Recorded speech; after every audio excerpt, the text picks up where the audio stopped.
নমস্কার দর্শক বন্ধু, তৃপ্তির রান্নাঘরে আপনাদের সকলকে স্বাগত জানাই। আশা করি সকলে ভালো আছেন, আমিও ভালো আছি। আবার একটা রেসিপি নিয়ে চলে এসেছি। তো রেসিপিটা শুরু করার আগে সকল বন্ধুকে বলি, যারা এখনও বন্ধু হননি তারা চ্যানেলটা অবশ্যই সাবস্ক্রাইব করে দিন। আর চলুন রেসিপিটা শুরু করি। রেসিপিটা আজকে যেটা দেখাবো সেটা দেখুন। আমি এখানে মাছের ডিম নিয়েছি। মাছের ডিমটা 200 গ্রাম ডিম আছে।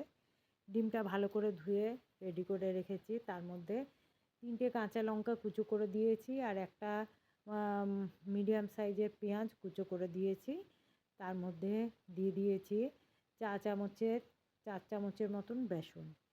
সেই অনুপাতে আমি চা চামচের মতন নুন দিলাম, হাফ চামচের মতন হলুদ দিলাম, হাফ চামচের মতন কাশ্মীরি লঙ্কা গুঁড়ি দিলাম।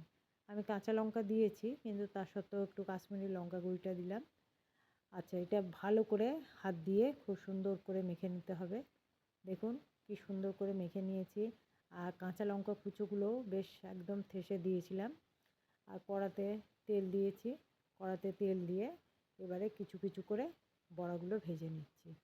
বেশ মুচমুচে একদম ভাজা হবে সেই মতন। দেখুন আবার এক পাশটা উল্টে দিয়েছি।